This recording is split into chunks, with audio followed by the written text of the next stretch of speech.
Stock Club, I have a special guest for you. We are joined by Invest in Royalty, one of my favorite investors, now favorite author, amazing blog, Common Sense of Wealth. We're joined by Ben Carlson, Director of Institutional Asset Management at Ritholtz Wealth Management. Ben, thank you for joining us today. How are you?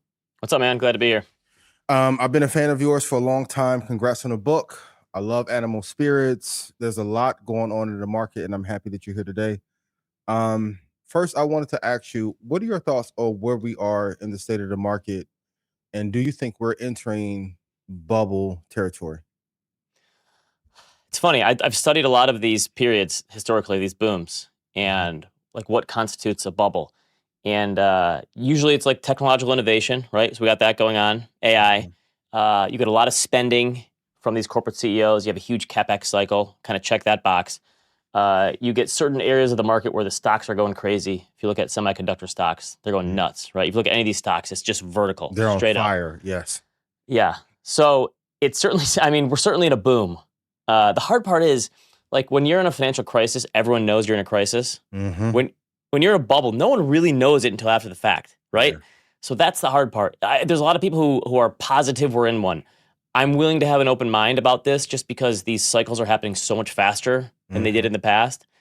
So even if we have some too much spending by these hyperscalers, and the handoff for like ROI from that spending is not exactly perfect, I'm willing to have an open mind that it'd be hard for me to pound the table and say, yes, this is certainly a bubble. But it's obviously, there's a lot of speculation going on.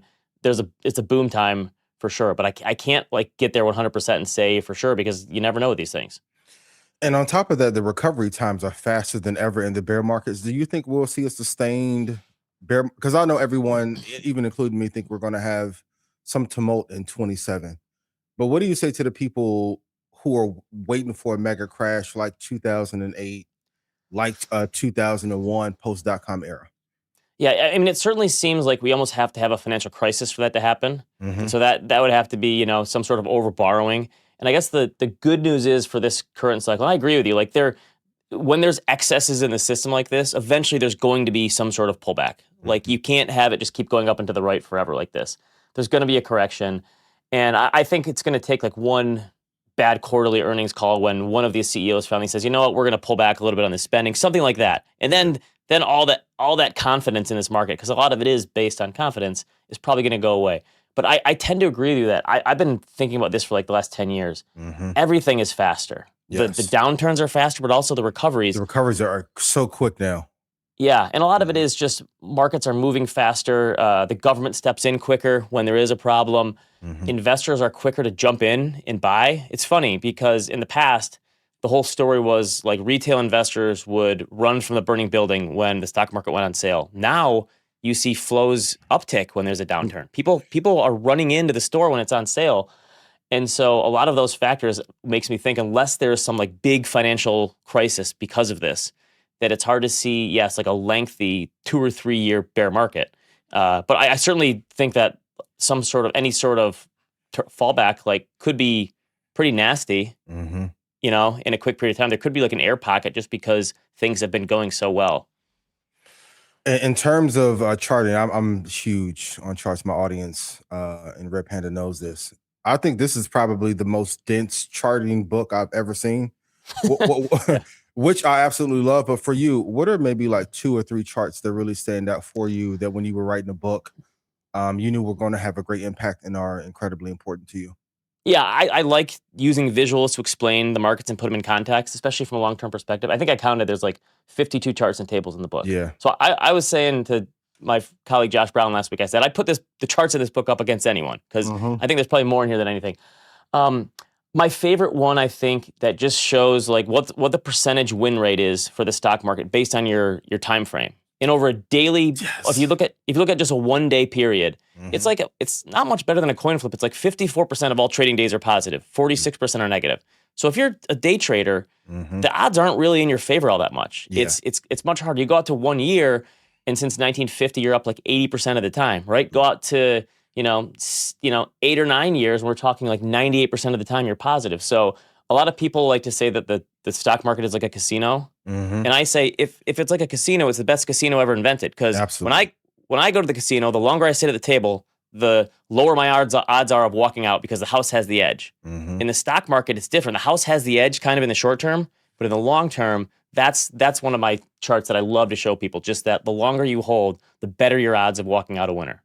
And even when you give those stats, like, why do you think people are so afraid? Like, if we look in modern history, it was what 2008, 2018, and 2022 were the only down years for the S&P. Also, 2022 was an amazing buying opportunity. Why do you think people are still so afraid of the market, even though, if you argue since COVID, we've seen the best run in tech probably in history? What do you think the root cause of that fear is?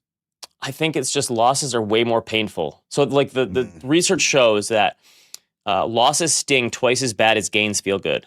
And they've done all this like research on this and studies, but like ask anyone who's a sports fan yeah, what they remember more, like their team winning or their team losing. If your team yeah. loses a heartbreaking game, you remember that more. It's more painful. And I Mhm. think that's part of it is that people are just so terrified of another crash because they've lived through that kind of stuff and they've heard about it.